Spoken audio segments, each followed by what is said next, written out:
FLIGHTBOSS, bitch, you know, for sure. You're not listening to the Mind of an Asteroids Moon, FLIGHTBOSS, the Archangel Uriel, and I'm here to carry out God duties and motherfucking responsibilities. And right now I'm going to talk about the asteroids. Yeah, I'm going to talk about asteroids, Chiron, Vesta, motherfucking Juno, Pallas, Juno, and you know, Ceres and shit like that, and I want to give a explanation for them, and the more simple, the more to truth it is. So you know, I'm not saying every other explanation of asteroids is wrong. What I'm saying is, y'all know as Archangel Uriel, I don't really like to dive too far into any indoctrination. So forget the stories and everything. I just like the spirit of it, the actual frequency vibrations that is carrying out right now. So these names that we give into these asteroids is actually the spirits that's correlating that energy, that body right now. So that's more correlated to what's actually going on. So forget the stories, because we're not going to never know the actuality of the story of them, but we're going to know the frequency vibration that they're giving off. So once we know the spirit of it, we know what they always been doing, regardless of what shape and form that they are in. So this is what, so regardless of the Greek story or whatever like that, or any other story, what I'm giving you in the asteroids is what they're actually doing, the actual spirit and the frequency vibration of them. So once you know this, whatever other story you hear the asteroid is going to be basically the same thing, just with indoctrination added onto it. But you're going to be able to filter through and be like, okay, I know this ain't the mother of her, I know this ain't the sister of her, I know this ain't the niece of her, I know she ain't fuck her or fuck Zeus. You just going to know the frequency, you just going to know, okay, but regardless of all that, yeah, that correlates with the story, but this is the frequency vibration of why that story is like that in the first place. You get what I'm saying? So boom, let's break it down. Now Chiron. Now, regardless of all the stories, we know the last but least story is the wounded healer. But we know in order for something to be healed, something had to be scarred first. So Chiron brings scars. It brings wounds. So you can learn from these wounds. You can learn from these scars. So whatever sign Chiron is in, anytime you participate with those elements of the sign that Chiron is in. For an example, if Chiron is in Sagittarius, that means Chiron is in the element of fire. If it's in Pisces, it's in water. You see what I'm saying? If it's in Taurus, it's in earth.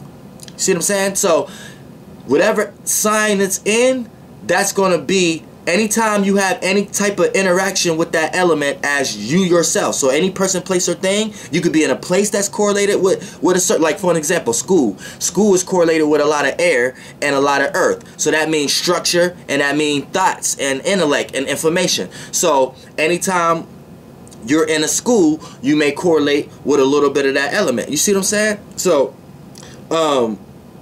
when we talk about Chiron itself, that could be a location.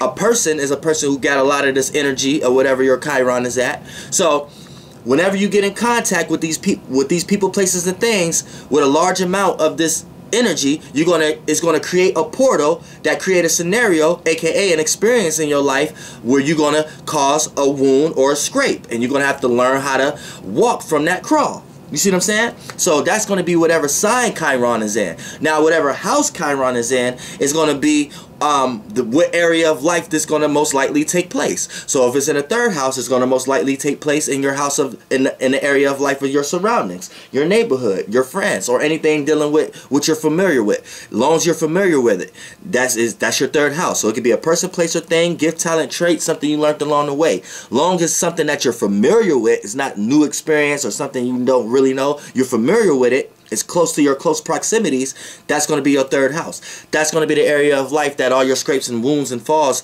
play out in when you come in contact with the energy of your actual Chiron sign. You see what I'm saying? And you could do that with every house and things of that nature.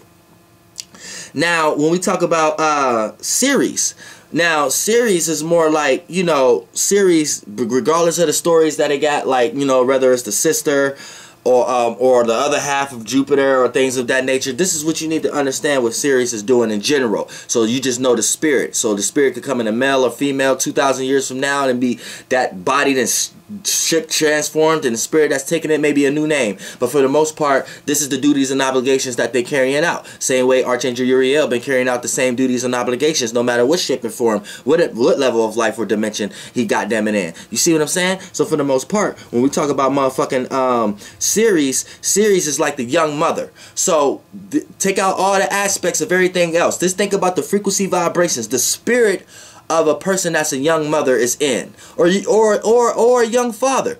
But that's, you know, fathers don't like to take responsibilities like Archangel Uriel and get full custody and shit like that. So a lot of times we just, let's just say young mother right now. So think about the spirit a young mother is in, the frequency vibration a young mother is in, when they're just in. Think about the frequency vibration, young mother. So this is a person that had a child at a young age. So, you know, this is a person that has certain responsibilities, but they're still in a realm of reality of their life where they want to be free in certain aspects and move along and move with their race, their age group and things of that nature. So for the most part, wherever you have Ceres at is going to be the element that you act towards as a young mother. So whether you are a male or a female, this is going to be what you, whatever sign Ceres is in, that's the energy you're going to act that way in. So for an example, if you got Ceres in a water sign, right, then you're going to act like a young mother anytime you get into a contact of a person, place, or thing with the watery energy. You're going to act like a young mother. It's almost going to be like you're going to feel like, damn, I should nurture this person, place, or thing, but I don't want to get caught and that's all I gotta do. That's my responsibility. That's my burden now. So it's like a jump rope. You act like a young mother towards that energy, or a young father if you are a person, you know what I'm saying, to that energy. It's like you anytime you go too far into your young nature in that energy, you start to feel the sense of responsibility. You start to feel the sense of guilt. You know you're going too far. You know you gotta, and then anytime you go too far dive too far into that element, you start to feel the need that you need to be free a little bit from it. You start to feel the need like you need a break from it a little bit. So that's how that play out. You know, you start to need to find babysitters with that element and shit like that. And shit, it goes deep. You know what I'm saying? When we talk about Ceres. Now the house is going to be the area of life it plays out in. So for an example, if you got Ceres in the 4th house, then you act like that towards home, family, or private issues, or domestic issues, or gaining emotional stability amongst yourself. It's like sometimes sometimes you feel like, you know, home is your responsibility. You know, your emotional awareness is your responsibility. You know, your privacy is your responsibility. But sometimes you feel the need, you need a break from that shit. Sometimes you need a break from home. Sometimes you need a break from your emotional stability and relax. So you may get into drugs or things of that nature. Sometimes you need a break from your private issues and domestic issues and your partners and people that's within the home and things of that nature. So you may find yourself with relating to others just to escape your home from time to time when you have Ceres in the 4th house. And it goes so much deeper than that. You go into other areas, other houses and shit like that, but you know, that's Ceres. Now we're going to talk about Pallas. Now Pallas is a lot like, now Pallas itself, now we could get into the, because there, like I said, there's always spiritual truth in mythology. So even the buildings and the birth of Pallas was even by the stars that's back and supporting by, you know, Virgo, the fixed stars back there like Venda Matrix and you know, all of them, and then the scales of the Libra constellation, and you know, what's that one constellation under it called? I forgot, but Akabudin or Abarudin, and you know, all those fixed stars and those constellations and Libra and all those back there, and those fixed stars is what help curate and you know, help nurture Pallas. But Pallas itself, let me just tell you the frequency vibration of it so we don't get lost in indoctrination. The frequency vibration of Pallas is the connector. So it's like the plug-in. It likes to connect. You know what I'm saying? So that's all you need to know. So any story that's derived from it, from, I don't give a fuck, with Greek or whatever, however, Rome, however, it's going to have something to do with connecting. So once you know all the layers that connection got to deal with, then boom, you know the frequency vibration of that spirit. So when you look at Pallas, whatever sign Pallas is in, you're going to feel the need to connect with that element. So whatever person, place, or thing is in your sign of Pallas, you feel the need to connect with that. For an example, if you got Pallas in the earth sign, you're going to feel the need to connect with that. And depending on the modality, if it's fixed, it's going to be Taurus. You're going to feel the need to connect with fixed earth-like things amongst your realm of reality. If it's immutable earth, which is Virgo, you're going to feel the need to connect with mutable earth-like things in this realm of reality. So that may not necessarily always agree with fixed earth or cardinal earth. Is this, you know what I'm saying? Every sign is different. You need to know that. But for the most part, when we talk about Pallas, whatever, if it's air, if it's fire, you're going to feel the need to connect with fire. You see what I'm saying? So that's how Pallas play out in your life. You feel the need to connect with this thing in some way, shape, or form. So just be careful what you connecting to. Make sure you're not connecting to no shit that may blow your system, or make sure you're connected with harmonious type shit. You go through a lot of those circumstances and situations in your life. Now the house that is in is going to tell you what area of life that you're trying to connect to in the way of that element, that the sign that Pallas is in. So for an example, if Pallas do very well in the 7th house, so we're not going to do that. Let's say if it's in the 8th house. If you got Pallas in the 8th house, then you're going to feel the, so say if you have Pallas in air, you feel the need to connect to a person, place, or thing that's dealing with information, communicating, analyzing, and relating in some type of way. So that's how your Pallas is constructed. But if it's in the 8th house, you're going to be doing that in a way of research, detective, bringing things to the light, bringing things from a behind the scenes realm. So mysticism or things that's behind the scenes, so occult or being cheated on or things of that nature. So you're going to feel the need to connect to behind the scenes type things, taboo type things, you know what I'm saying, things that's dealing with life, death, which is just transformation, which is power and control, or gaining stability amongst yourself, or bringing something to the light, things that was deep, dark into you, expressing yourself now with that Mars energy from the 8th house and making it part of your intentions, because intent is part of male characteristics. We know we have feminine planets and we have masculine planets, and when we talk about frequency vibrations, we have to be very careful what we're talking about. We have receiving energies and we have output energies. So when we talk about intentions is something you give off. A person can pick up your alternative motive. So if a person is picking up your alternative motive, you know what I'm saying, then that's a masculine energy. But when we talk about receiving energies like the moon, you know, things like the moon, that receives, because you receive feelings and emotions. And when we talk about animalistic natures, which is the strongest ones that tie these together, is Mars and Venus. But Venus is more feminine and more is received. So you know, you receive love, and you have to relate love. So you relate. That's the only time it gives off. So it's things that you're willing to compromise with that can lead to bad habits, and relate and receiving the people, places, and things that you love, appreciate, and value. So when you love someone unconditionally, there's no alternative motive. There's no intentions. You don't have an intent. You don't have an alternative motive to love unconditionally. For an example, I love my daughter, but I don't have a reason. I don't have an alternative motive. I don't have an intent. So when you have an intent on loving someone, a person to be like, yeah, this person loved me, but they have an alternative motive. They only love me because of this. They only love me because of this intent. So that's why you have to correlate what kind of angles that your Mars and Venus may have. But for the most part, when you love unconditionally, there's no reason. There's no alternative motive. There's no intent. There's no Mars aspect to it. It's just receiving, giving, receiving, and an aspect of what's there to be received, which is the love aspect. But you know, all that falls into Pallas. You know what I'm saying? And understanding Pallas and where Pallas falls in between and things of that nature, and why Mars is actually don't like to be in Libra energy, and why Venus likes to be in Venus energy.